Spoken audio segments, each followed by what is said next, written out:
အင်္ဂလိပ်နန်းကြောင့်တေကြီးတန်ရပျောက်ဆုံးမှုစင်းနေဒီနေ့ညနေ6 နာရီတိ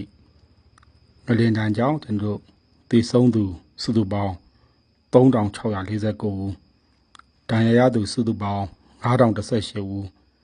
ပျောက်ဆုံးသူစီစုပေါင်း145ဦးရှိပါတယ်